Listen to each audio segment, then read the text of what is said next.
नमस्कार। आज आपण मानकु स्वास्थ्य संबंधी गोटे सुंदर गप कहिबी। बुद्धिमान वैद्य सुस्थ जीवन ओडिशा चैनल रे आपण मानकु स्वागत। चैनल को सब्सक्राइब करिया पे अनुरोध। आसंतु देखिबा। प्राचीन कालर कथा। जणे जमीदार थिले। जमीदार जनक भारी जिदिया थिले।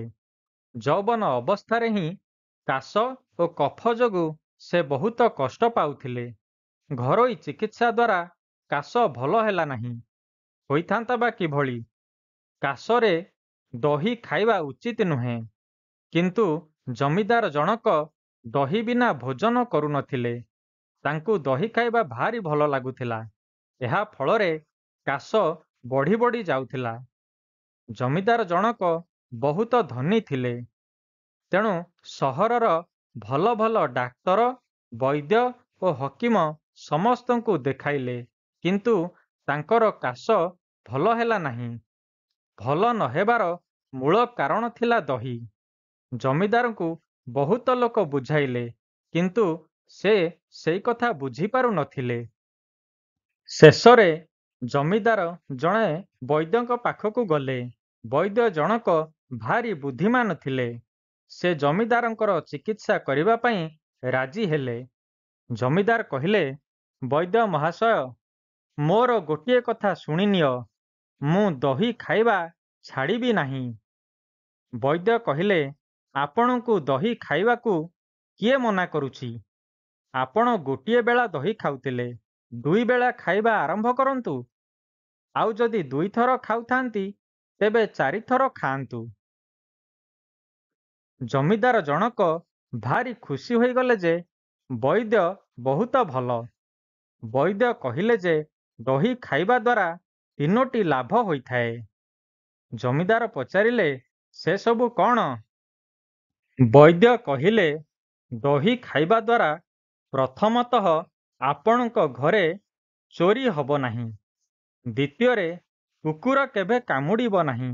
आउ तृतीय वृद्धावस्था केबे आसीब नहीं। जमीदार एक कथा शुणिले। वैद्यंक कथा उपरे चिंता मध्य कले। किंतु एई कथार आदिअंत से किछि बुझी पारिले नहीं। शेषरे हारी जाई से वैद्य को पचारिले, वैद्य महाशय, ए कथा मु बुझी पारिली नहीं। वैद्य महाशय बुझाई कहिले, देखंतु, दही खाइबा द्वारा काश केबे ठीक हुए नहीं। काश हेबा फलरे दिन राति लोकटी काशी थाए।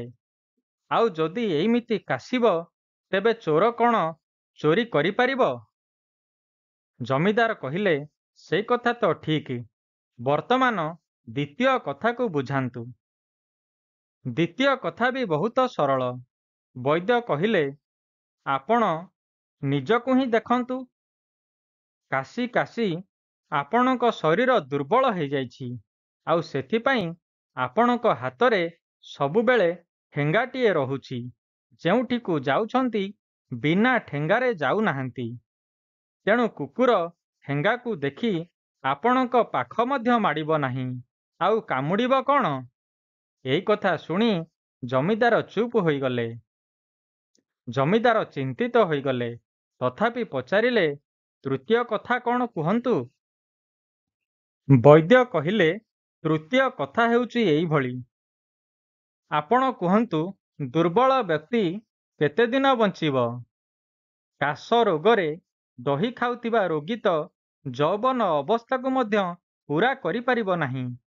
तेणु वृद्धावस्था ताकू किभଳି आक्रमण करिब? बुढ़ा हेबा जाए पहुँचिले सिना बुढ़ा हेई मरिब।